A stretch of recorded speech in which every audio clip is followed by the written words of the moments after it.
Are you having problems showing up consistently on social media or having a lot of anxiety about what you're putting out there, what kind of pictures you're sharing? Um, this is all in the name of promoting your business.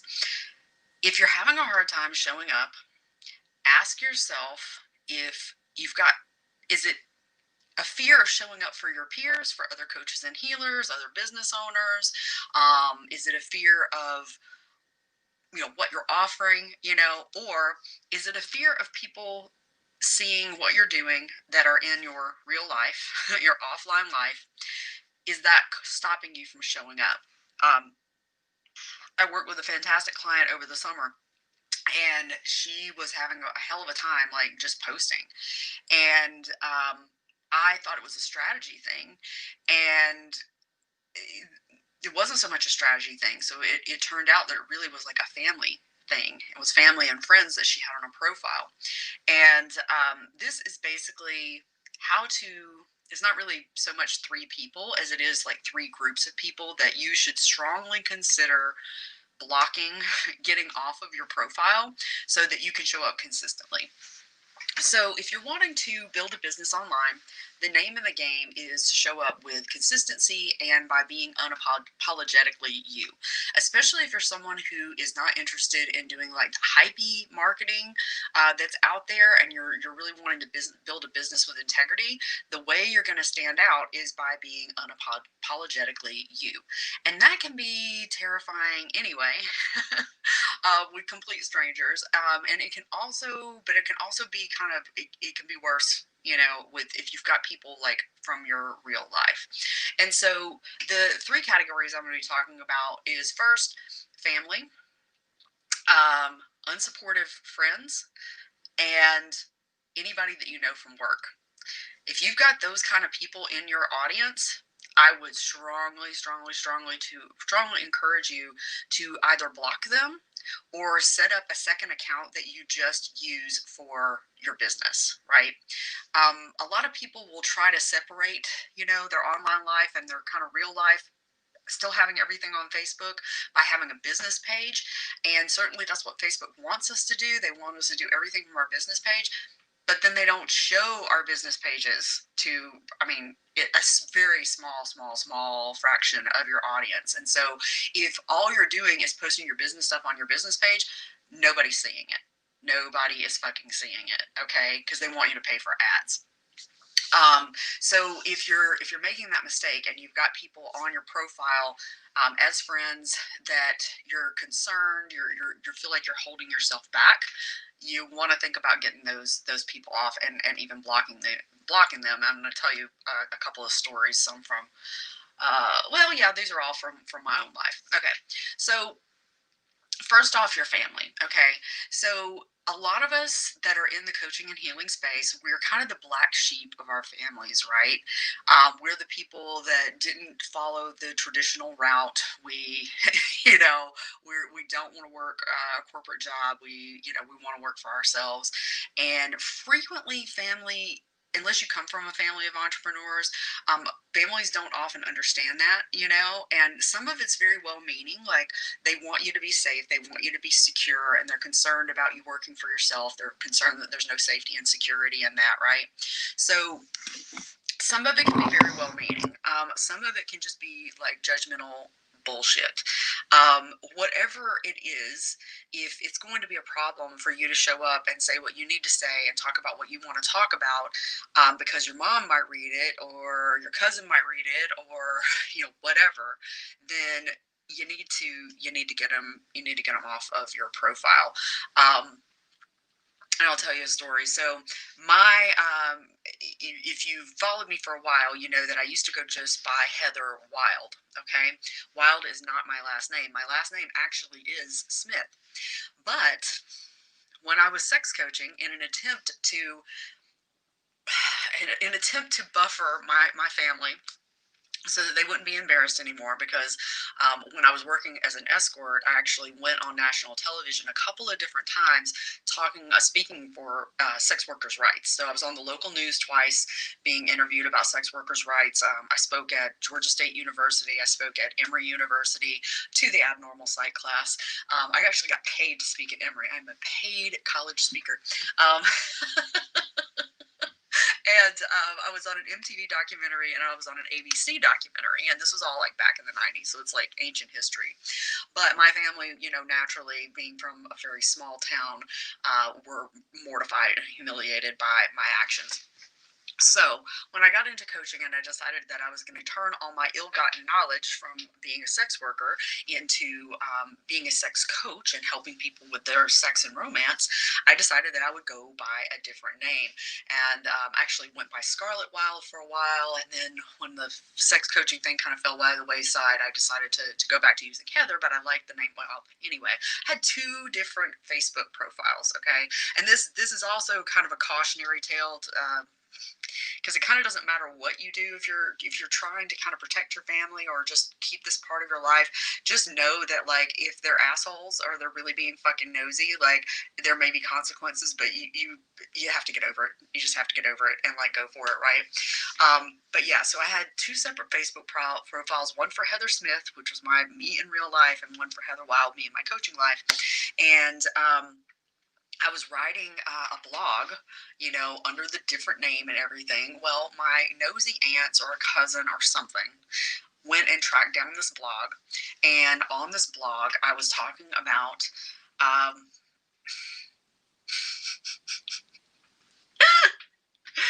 you know what? Actually, I don't feel like sharing. I know if you're really curious, we can talk about it off in a different arena. But at any rate, I shared a story about a member of our family.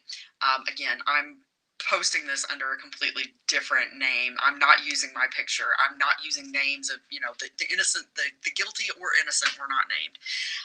But my aunts had tracked me down, and they found this story about this mutual family member, and they didn't come at me. They came at my dad. Oh my God, can you see what Heather posted?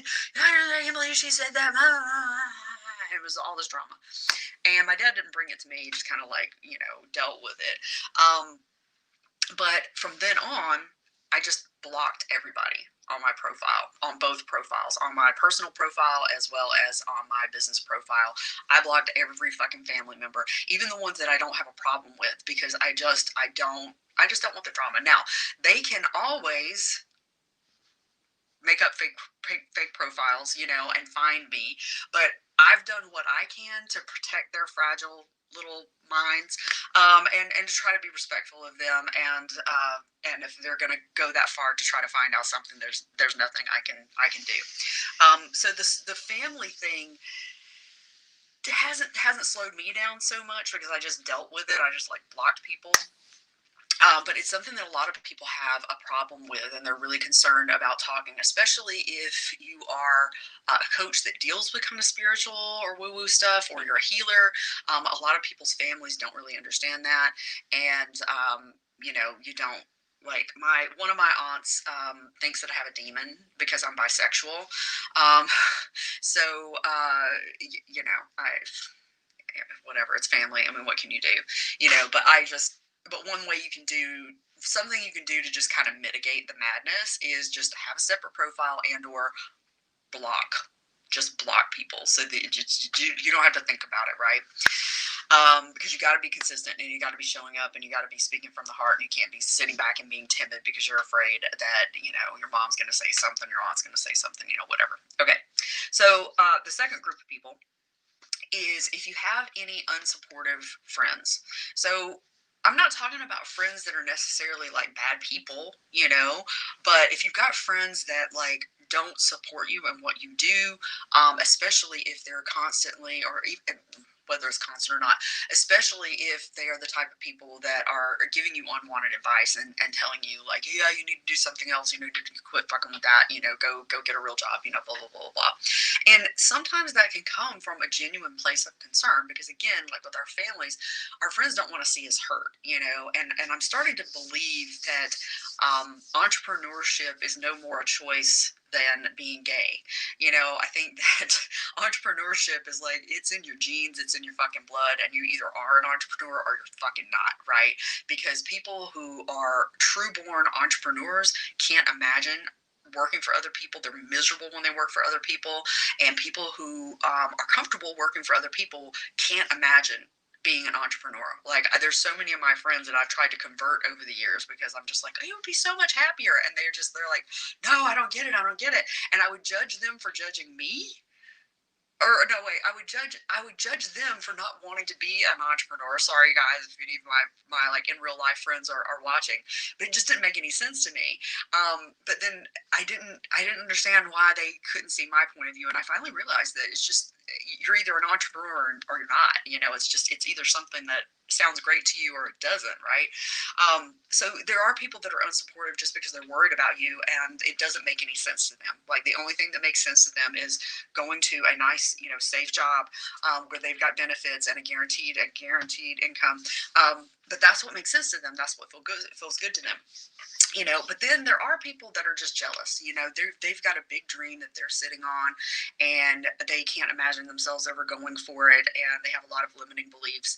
And when somebody like that is around someone like us who is going for our dreams, it's very disturbing to them. It's very, very upsetting to them to see somebody going out and doing what they wish they could do, but they're so convinced that they can't, right? So that kind of like negative toxicity, like, you definitely have to get those people really out of your life, honestly, but definitely off of your profile, especially if they would ever dare to actually say anything negative, in your comment streams.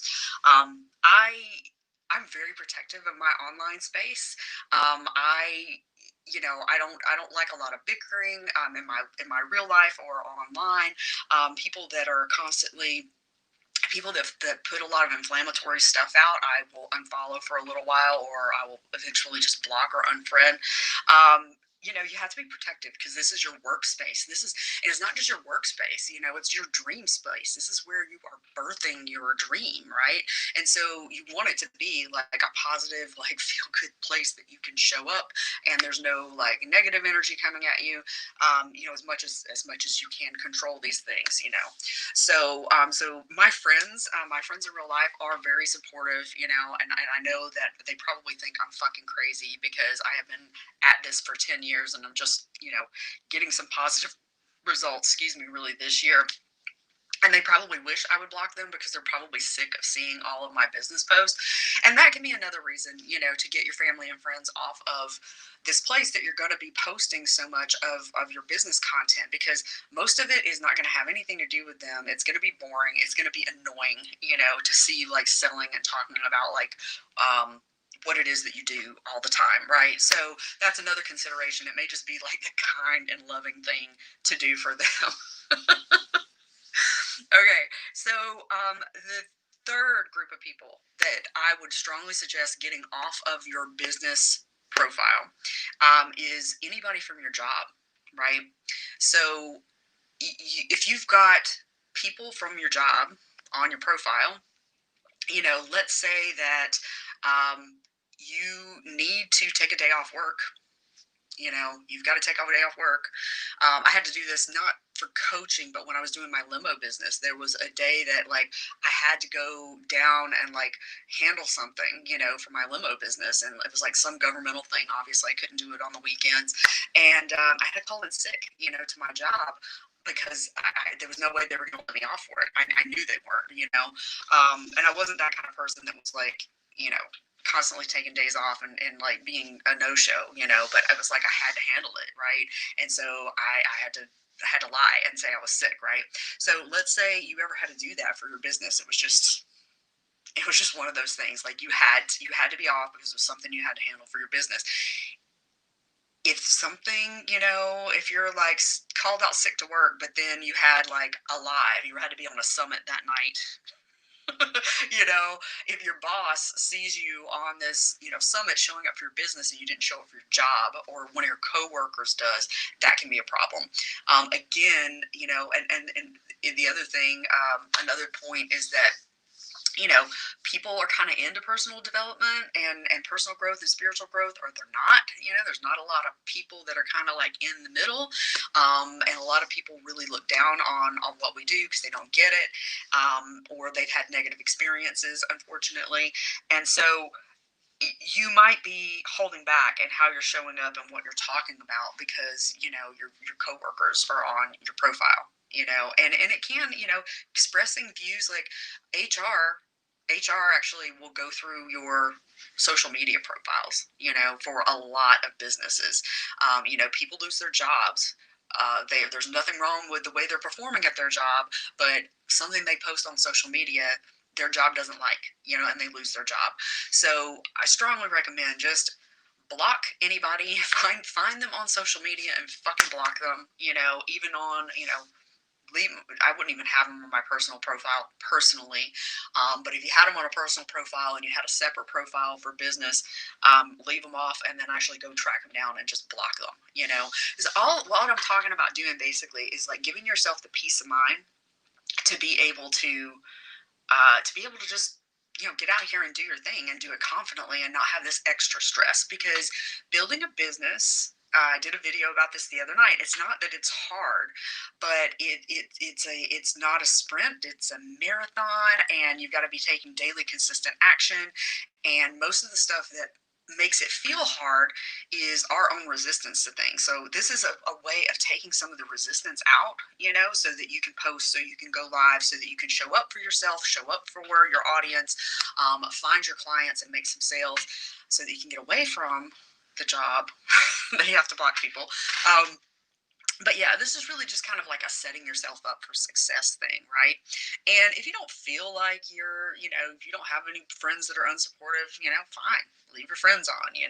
One thing that I did learn this year in a group program was they said that the almighty algorithm, that it doesn't just, it's not just about how much you're posting and how much you're engaging, but it actually looks at the demographics of the people that you're friends with, right? And so if you have a lot of people in your audience or in your network that aren't actually ideal clients, that it's actually kind of fucking the algorithm up for you, because the algorithm is looking for more people like the people you already have in your Facebook network and suggesting you as friends, right? And so their suggestion was, if you're going to have an online business, have a separate profile and have it just for business, and only have like business allies and potential clients, in it, to really have that algorithm working for you. I don't take it that far, just because I wound up using this business profile a whole lot more than I use the personal profile. And so there's a lot of people that I'd like to keep up with, but most of the people in my Facebook network are people that are potential, that they're ideal clients or business allies or people that I admire, and that kind of stuff. Okay, so one last one last thing, one last kind of bonus group. If you've had, you might want to block your exes. One of the things that I really allowed to make it difficult for me to show up for a long time was, I had dated someone and we had broken up, and we'd been broken up for about a year, and I had heard that he had gotten married. And I had not seen him, had not spoken with him, was not trying to be in touch with him. And out of the blue, like a couple years later, I got a phone call, and it was his wife. And she like talked to me for about 15 minutes, and she was just like, yeah, I know you guys used to date, why did you guys break up? And like, me and this guy, like, were horrible to each other. I mean, that was the truth. And so that's what I said. I didn't dish any dirt, anything. But I guess something about me got under her skin. Like, I was as nice and polite as I could have been to this person. I was kind of shocked.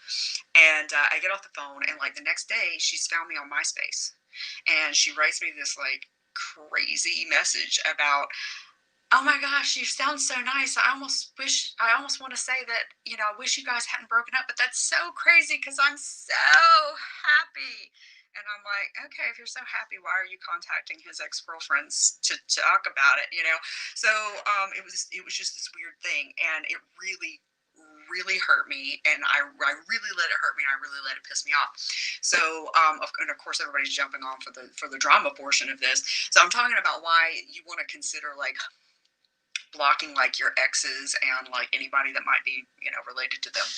So the next part of the story, I did something really fucking stupid. I had a blog, and I wrote about my relationship with this man using my fictitious name, no pictures, and referring to him very generically, like not giving any identifying, nothing. But I talked about some of the problems in the relationship, and this woman apparently has nothing better to do with her time than to track down people, and she found it, and she gave me hell for 11 years. As a matter of fact, she popped up like earlier this year and was like pretending to be somebody else and raising hell. And so I just gave him to block profiles, but it was very infuriating and annoying because with somebody like that, like, you can block them, but they're just gonna, if they're really like nuts, they're gonna come at you from other angles. And but I finally got to the point where I was like, I don't care. I'm going for this. I'm going to show up. I don't care how many times this person comes and does these weird quasi attack mind games. I'm going for it, right? But anytime I open a social media account, I go and I find her and I find him, and I have no problem with him at all. And I wouldn't have a problem with her except that she's annoying, um, aggressively annoying. And I block them like immediately, because I'm just like, I don't have time, for the drama. And I don't want to be sitting in the back of my mind and thinking, well, because it got to where like, even if I posted something that had nothing to do with her husband, she would still come at me like, just, I don't know, she needs some medication. At any rate, yeah, so that is what I have to say about if you want to have an easier time showing up consistently, being unapologetically you so that you can be your most magnetic and attractive self to the people in your audience who may be interested in working with you. You need to look at who you have in your audience, who you have in your Facebook network that you may be worried about what they're going to think about what you post or what you say, or what pictures you put up or whatever. Like what you don't have to be paranoid about this, obviously. But if you've got unsupportive friends, if you've got family that is going to raise a stink about this, that, and the other thing, people from your job, and anybody that you've ever had a problem with in the real world, it doesn't hurt. Just look them up and block them, and that way you don't have to worry about them popping up. You don't have to see anything from them. It just gives you a little bit of peace of mind and makes it that much easier for you to show up and do what you need to do to build your business and build your dream. Okay, so I hope this was helpful. I would love to hear any anecdotes and stories about people that you had to get out of your network in order for your business to work better, or if you had problems with any of these groups of people. I have 2 more spots left for my 2020 prices. So if you have ever been interested in working with me to one-to-one, now is the time, because my rates are going up on January 1st. And also in the works is a little group program, but that's going to be next year. But if you're interested in some great one-to-one support to help you really attract the people you really want to work with and the people who are actually ready to work with you and get great results, and you want to learn how to master sales and marketing in a completely non-sleazy way, in a way that is going to feel really good to you, really respectful to your prospects, and still be effective, and you want to raise your confidence so that you can raise your prices, come talk to me. Send me a DM, and we can get on a strategy call this week. My strategy calls are like honest to God strategy calls, where I'm actually going to be not coaching you necessarily, but I'm going to be helping you get a better understanding of what's going on with you and helping you see the places that you need to tighten up, right? Whether or not you work with me. So if you're interested in getting some great one-to-one support, either for a 3 or a 6-month commitment for 2021, you want to get started before December 31st, because my prices are going to double. So thanks guys for watching, and I'll talk to you tomorrow.